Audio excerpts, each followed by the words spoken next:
All right, so today is November 11th, 2012, and it's Veterans Day.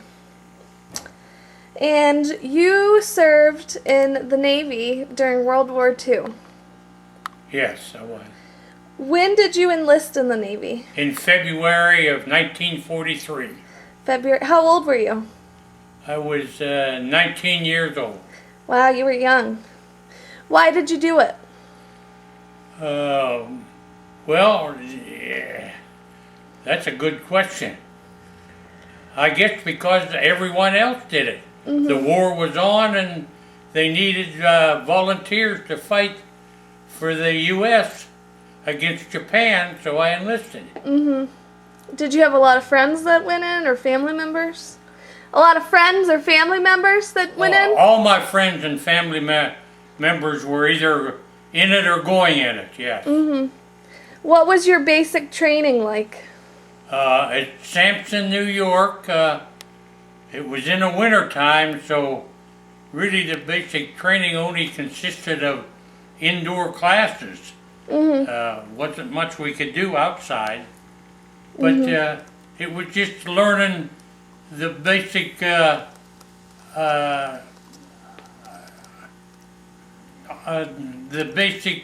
part of being in the Navy. What were you trained as? An aviation ordnanceman that took care of the guns and bombs on airplanes. How much did you know about what was going on with the war? Oh, well, we were informed about everything. That we got all the news that the public got, so we were well informed. So what did you know about Hitler and what was going on with the Holocaust? Oh yeah, we heard it. That was public news. We knew all of that. Was it pretty shocking to you? Shocking? Well, at first it was, but then it happened so often that you began to expect those things from those crazy people that started the war. Were you scared during your military career? Oh no, never really frightened. No, How long did you serve for? was in the 3 years. 3 years? Oh, wow. Yes. What were your most significant memories when you were serving? What was what? Your most significant memory serving?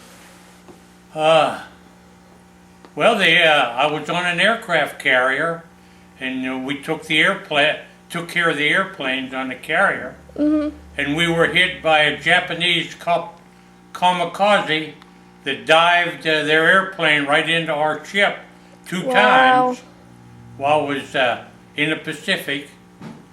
So those would be the major things that happened. On the aircraft carrier, my two best friends one was named Earl Passmore, was from California, and another one was named Mosier. He was from his first name, I forget his first name. His last name was Mosier, and he was from Philadelphia.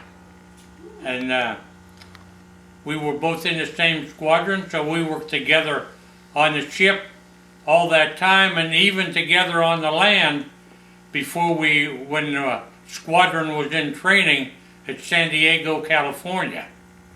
And then after our training period was over, went to San Francisco and boarded a Randolph. And there took about 3 days to get everything boarded, and we shipped out and went to the Hawaiian Islands and took on supplies, and then we went out into the Pacific and operated in a squadron. There were 3 aircraft carriers and a couple heavy cruisers and just dozens of destroyers and some submarines. And the destroyers, they were the guards to guard the aircraft carrier. And they were in a ring around us. After we got supplies in the Hawaiian Islands, we joined a carrier group. There were 3 aircraft carriers and 2 heavy cruisers, and then a whole big ring of destroyers that patrolled about 5 miles all around the aircraft carrier, a 5-mile distance out, to protect us from any submarines or any land vessels from trying to get inside the ring and fire on the aircraft carriers. And we were at the islands of Saipan. There, I don't know for how long, but our objective was to send our planes into the islands of Saipan to bomb important bases of the Japanese and try to destroy them.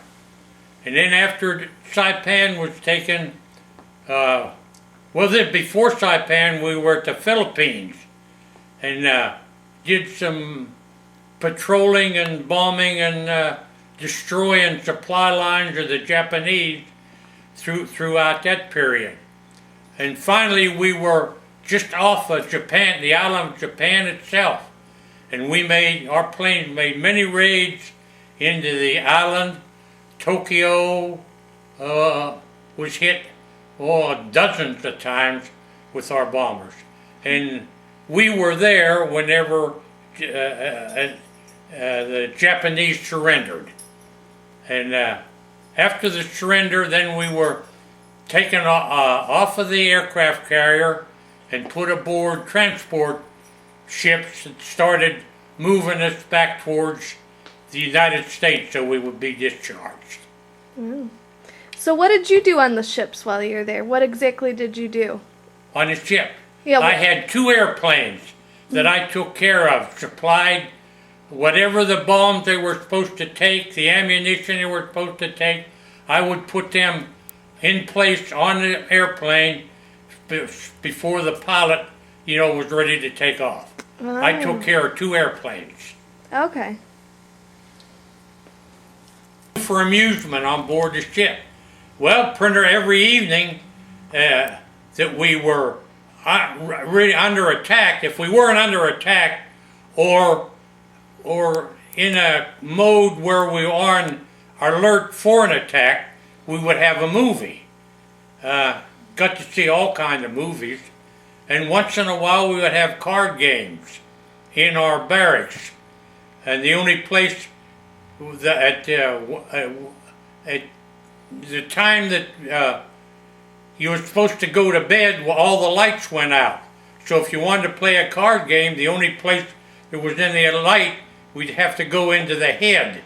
Now the head on a airplane, head in the Navy is the toilet room. So that's where we have a card game. And then we would do reading, always have something to read. Have radios, we always had radios. We could listen to Tokyo Rose. That was some American woman that